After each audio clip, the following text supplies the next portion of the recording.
Es ya la 1 de la tarde en Bogotá, Quito y Lima. Nosotros seguimos en El Mundo Ahora por France 24. Yo soy Andrés Mesa Muñoz y a continuación los titulares.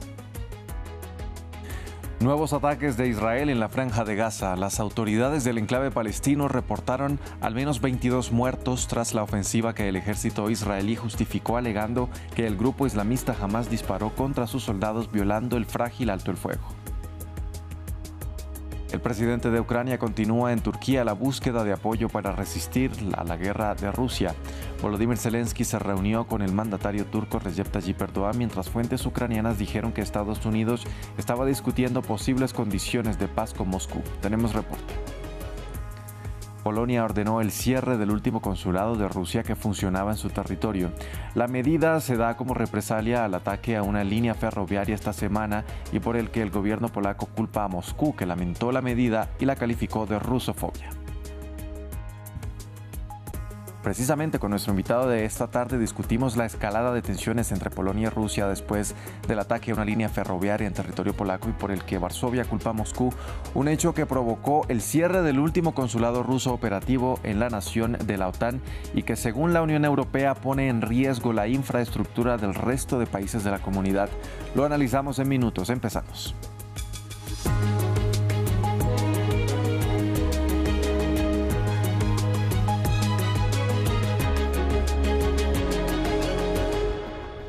Iniciamos con información sobre la guerra en Gaza. El ejército israelí reportó que volvió a atacar objetivos de Hamás en todo el enclave palestino. Israel justificó el nuevo ataque que se da en medio del alto el fuego por una violación a la tregua por parte de Hamás.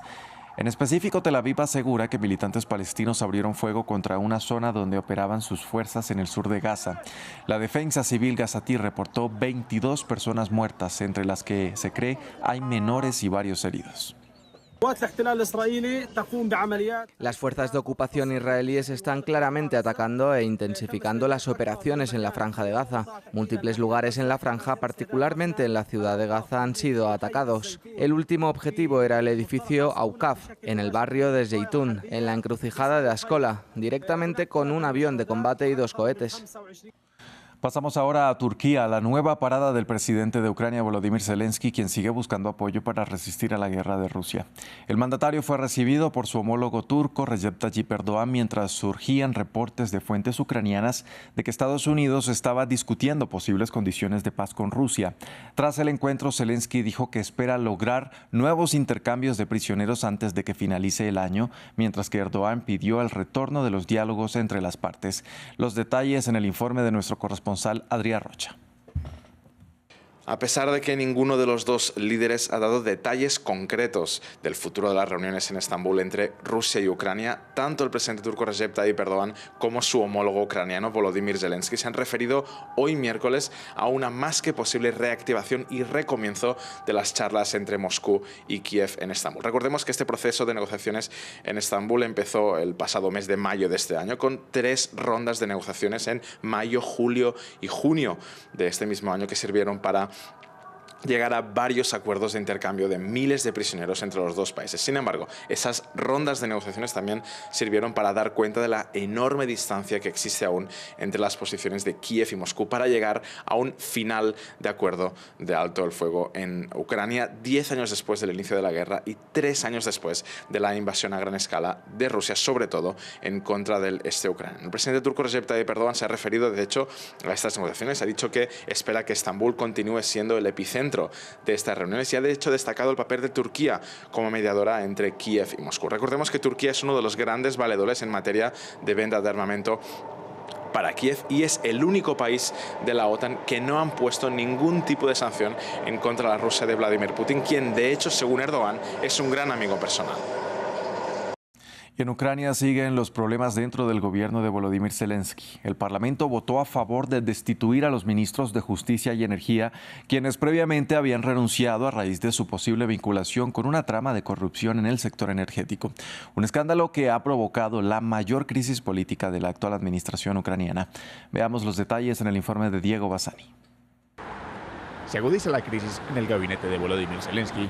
Este miércoles, el Parlamento de Ucrania votó la destitución de los ministros de Energía y Justicia, luego del estallido de un presunto escándalo de corrupción en el sector energético del país. En el centro de las acusaciones se encuentra el ex socio comercial del presidente, Timur Mindich, y German Galoshenko, antiguo ministro de Energía y hasta hace unos días ministro de Justicia. El ahora exfuncionario asegura que es inocente.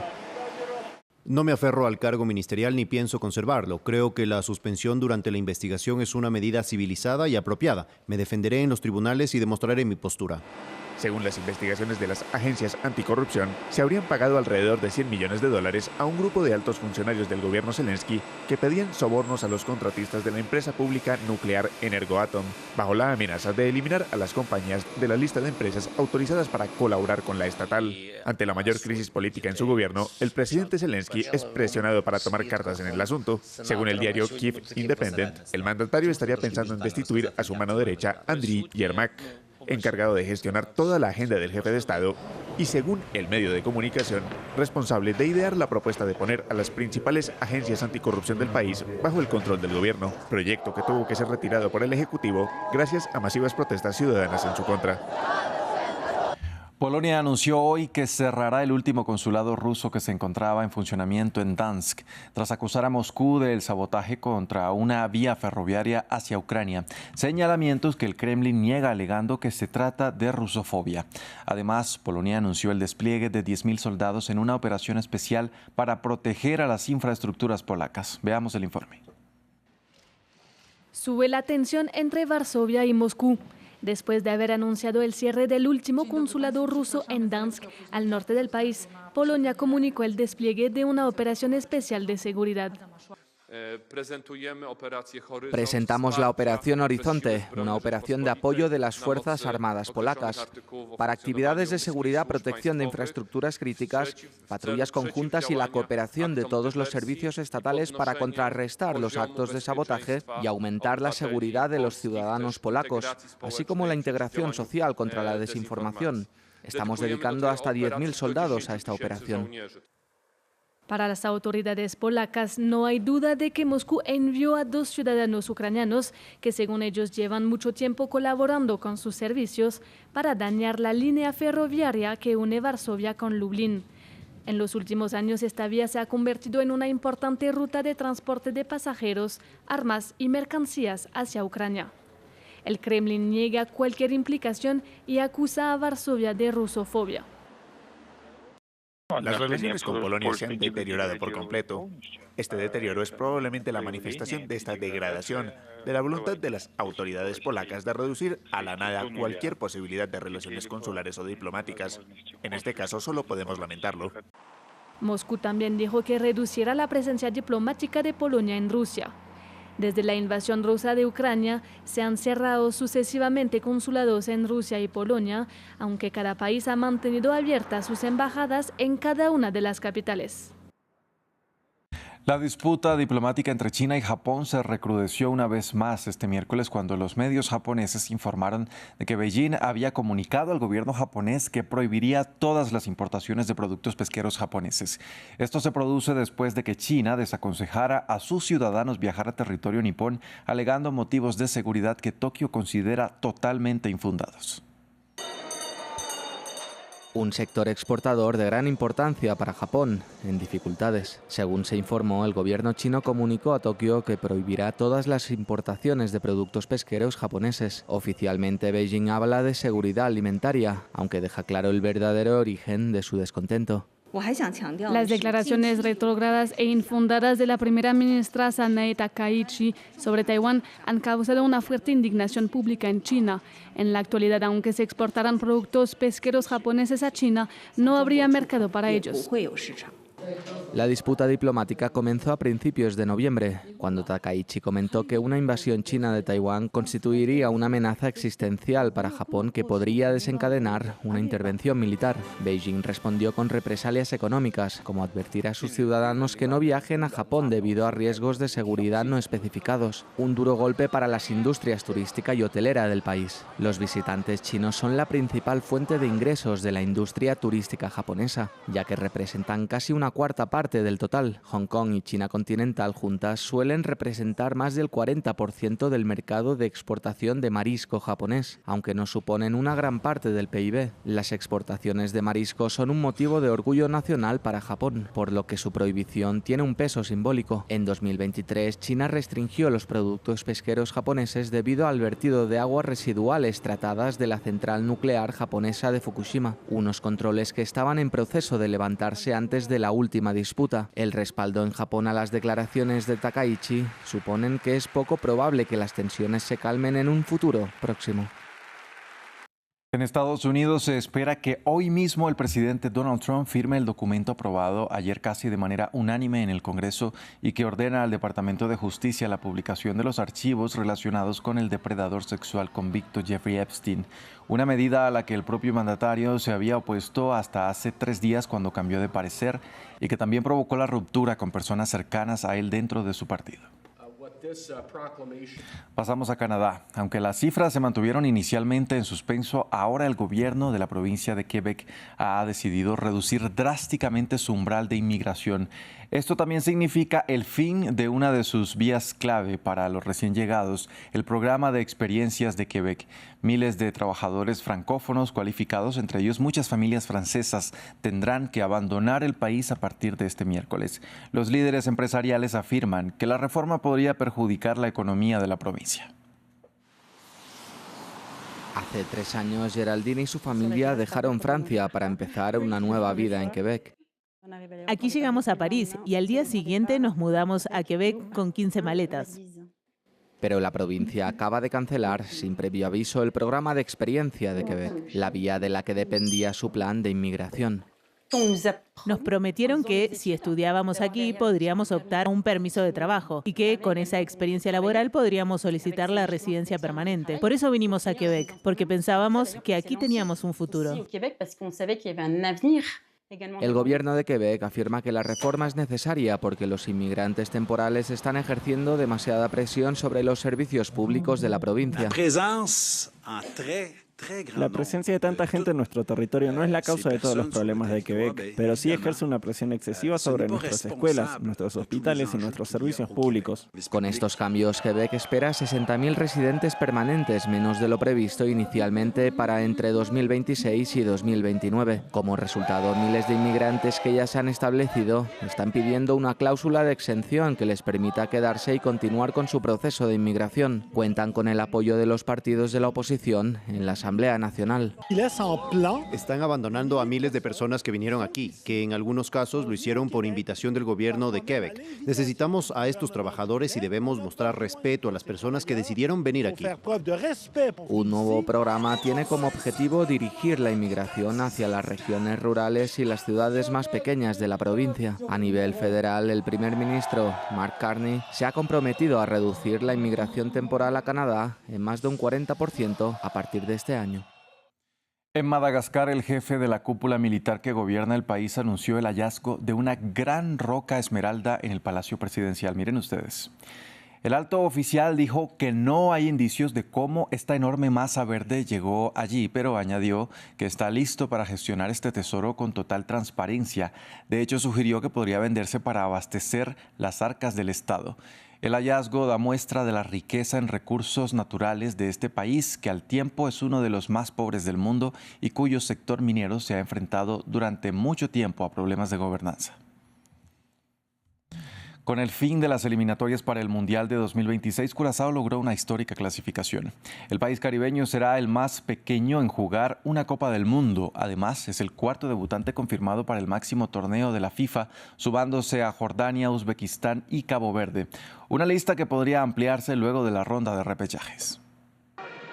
Un último pitido marcó el final del partido y un hito en la historia de Curazao.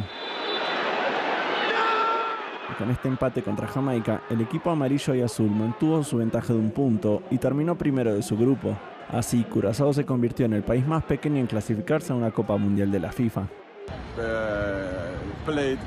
Hemos jugado muy bien esta noche contra Jamaica. Creo que nos lo merecemos y vamos directamente al Mundial con nuestros jugadores. Es hora de celebrarlo. Esta pequeña isla del Caribe, de apenas 444 kilómetros cuadrados, es una comunidad autónoma de los Países Bajos. Ahora, con diferencia, es el país menos poblado que participará en una Copa del Mundo, con sus 156.000 habitantes, un récord que hasta ahora ostentaba Islandia cuando participó en 2018. Junto a Curazao, otros países debutarán en el Mundial de 2026. Además de los caribeños, Uzbekistán, Jordania y Cabo Verde lograron su primera clasificación a la cita máxima. Un momento inolvidable para sus seguidores. No puedo expresar lo que siento. Estoy muy feliz. Por primera vez la selección de Uzbekistán ha llegado al Mundial. Estoy muy contento de que nuestro equipo llegue al Mundial. Estoy muy contento, estábamos esperando esta oportunidad. Se presentó y es una alegría para todos los caboverdianos. La lista de debutantes puede extenderse. Nueva Caledonia, Surinam y Kosovo todavía tienen posibilidades de clasificar a su primer Mundial. Vamos con nuestro invitado de esta tarde. Una nueva escalada de tensiones entre Polonia y Rusia se terminó de gestar hoy con la decisión del gobierno polaco de cerrar el último consulado ruso operativo en su territorio. Esto después de acusar a Moscú de perpetrar un ataque a una de sus líneas ferroviarias, una medida que el Kremlin calificó como rusofobia. Para analizar este tema vamos a saludar a esta hora a Jesús Agreda Rudenko. Él es internacionalista y profesor del Departamento de Relaciones Internacionales de la Facultad de Ciencias Políticas de la Universidad Javeriana. Profesor Rudenko, bienvenido una vez más a France 24. Buenas tardes y muchas gracias por la invitación. Polonia y Rusia tienen una larga enemistad. ¿Podría darnos primero un contexto de estas turbulentas relaciones para entender lo que está pasando hoy? Sí, por supuesto, para no ir demasiado lejos, podemos irnos a la Segunda Guerra Mundial. Recordemos que durante la invasión alemana del 39, la Unión Soviética también invadió Polonia por otro lado, causando pues, una de las masacres más graves de la historia polaca, pero de la cual pues, realmente no se habla mucho. Y a partir de ahí vemos una relación compleja durante la Unión Soviética, donde obviamente digamos, hay una imposición de un sistema político socialista y una estructura ideológica socialista sobre Polonia, que eventualmente llega a su fin gracias a la intervención del Papa Juan Pablo II y todo el movimiento Solidaridad, que era un movimiento pues, sindical en contra pues, de esta imposición propia pues, del sistema socialista. Y finalmente estamos en una situación en la cual actualmente Polonia es el gran aliado de Ucrania, es el punto de paso necesario para garantizar el abastecimiento de Ucrania con los recursos que eventualmente son necesarios para que el país pueda sobrevivir a la agresión rusa. Y eso convierte, por supuesto, a Polonia en uno de los grandes objetivos, no solo de campañas de información, sino ataques directos, como ya hemos visto hoy. Ahora, profesor, quiero que hablemos de las posibles razones detrás de este supuesto ataque de Rusia. ¿Qué buscaría Moscú con una ofensiva a la infraestructura ferroviaria polaca? Dos objetivos. Uno, vemos que Rusia está en una ofensiva directa sobre la región y sobre la ciudad de Pokrovsk específicamente, que es una región esencial en la defensa de lo que queda de la región de Donetsk, que todavía no está bajo el control de ruso. Entonces, cualquier de alguna forma ruptura en esta comunicación logística y este apoyo a Ucrania eventualmente le puede dar una pequeña ventaja a Rusia. Recordemos otra vez que aunque Ucrania consume alrededor del 40%, alrededor del 60%, produce alrededor del 60% de las armas que consume, eventualmente sigue dependiendo mucho de esta ayuda internacional. Así que otra vez, cualquier disrupción o cualquier bloqueo o cualquier suspensión de esa ayuda puede jugar a favor de Rusia, evidentemente. Pero por otro lado, digamos, este tipo de acciones buscan ejercer una presión mucho más psicológica, en el sentido en que buscan desincentivar de alguna forma el apoyo y sobre todo tratar de afectar a la población, demostrando que existe realmente un riesgo real de seguir apoyando a Ucrania y esperar de alguna forma que el pueblo polaco y la población polaca y el gobierno polaco eventualmente desistan de ese apoyo. Lo decíamos hace un momento, profesor, en represalia Polonia decidió cerrar el último consulado operativo ruso en su territorio. ¿Qué tan significativa es esta decisión? ¿Hasta qué punto llega a ser simbólica? Sí, sin duda es más simbólica que otra cosa. Efectivamente, digamos, hay un intento de responder, pero evidentemente la posibilidad de respuesta es muy limitada. Efectivamente, Polonia no va a poder iniciar una agresión directamente contra Rusia, eso no tiene sentido.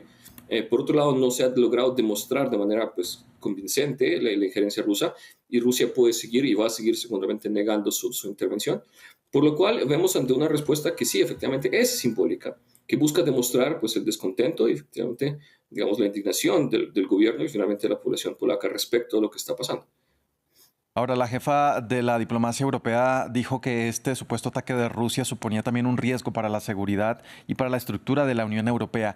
¿Hasta qué punto este incidente debe interpretarse como un episodio aislado de sabotaje o uno enmarcado en una estrategia concretamente contra Polonia y contra Europa?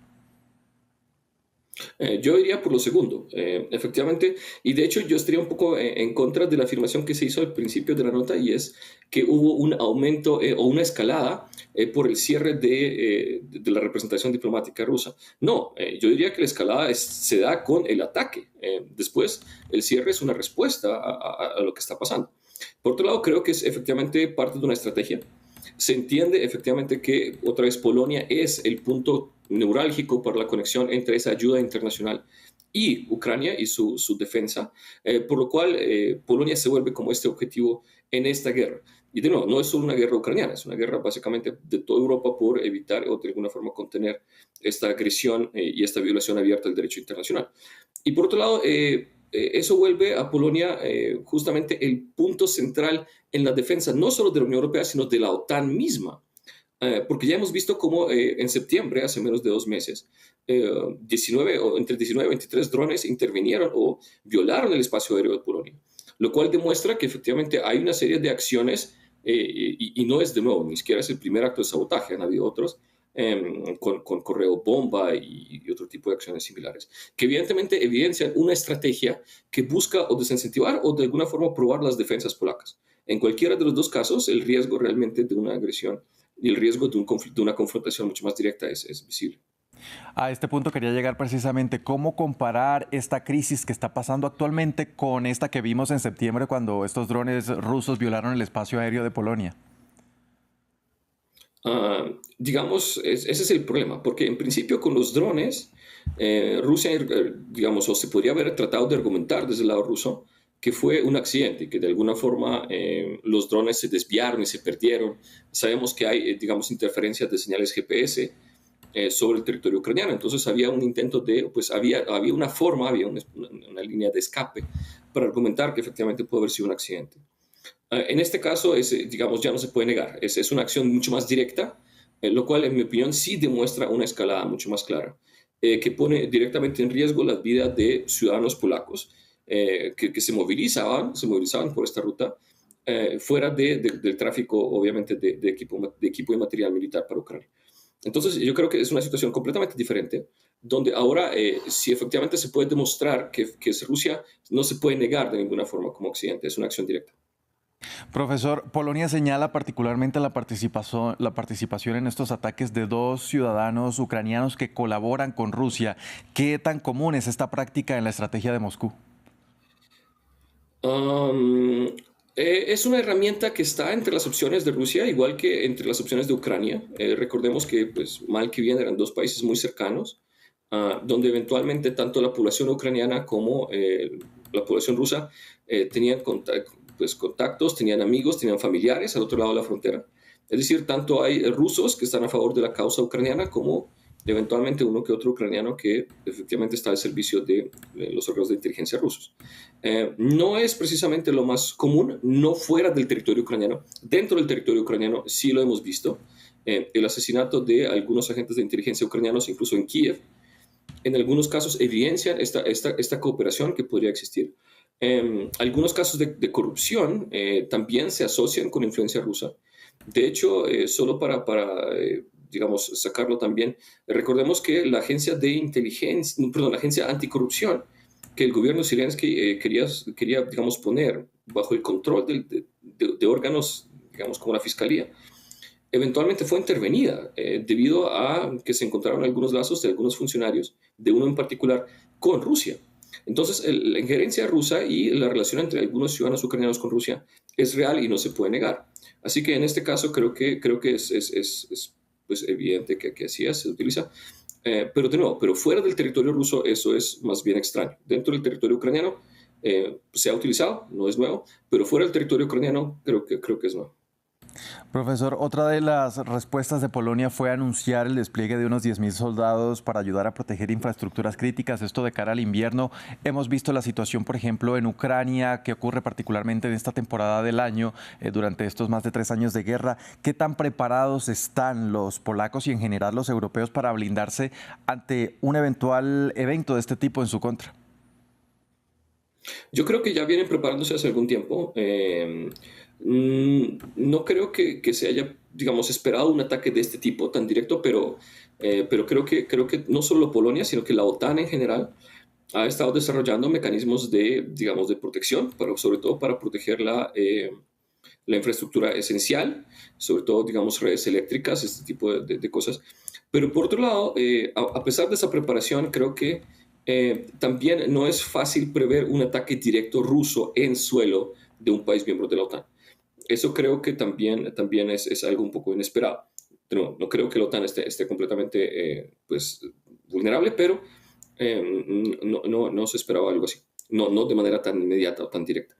Pero entonces, efectivamente, Polonia está reaccionando.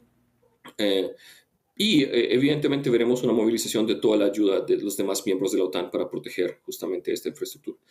Por otro lado, Europa, de nuevo, está en una situación completamente diferente a Ucrania. La infraestructura eléctrica ucraniana está bajo un ataque, bajo una tensión que no se puede comparar de ninguna forma.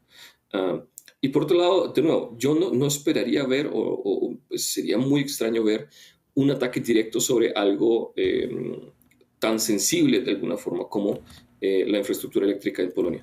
Podría pasar, pero de nuevo, no creo que eso sea. En este caso es evidente porque se relaciona directamente la línea férrea con este mecanismo de ayuda a Ucrania, pero un ataque directamente a la infraestructura eléctrica no creo.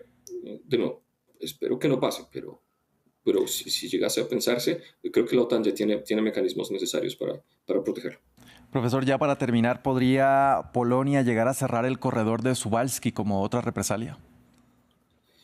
No creo. En este caso específico es un casus belli para Rusia. En otras palabras, el cierre de ese paso, que es esencial otra vez para conectar Kaliningrado, que es una región rusa, con Rusia, es simplemente impensable. Rusia lo ha dicho varias veces y por esta razón sí podría iniciarse un conflicto mucho más serio a nivel europeo. Así que no creo que se llegue a hacer, salvo que suceda algo excepcional. En este caso no creo que sea suficiente motivación. Es un riesgo, por supuesto, pero no creo que eso sea. Bien, era Jesús Agreda Rudenko, internacionalista y profesor del Departamento de Relaciones Internacionales de la Facultad de Ciencias Políticas de la Universidad Javeriana. Muchas gracias por acompañarnos con este análisis. Gracias por la invitación, un gusto estar con ustedes. Y a ustedes televidentes también gracias por sintonizarnos. Hacemos una breve pausa y ya regresamos con más información.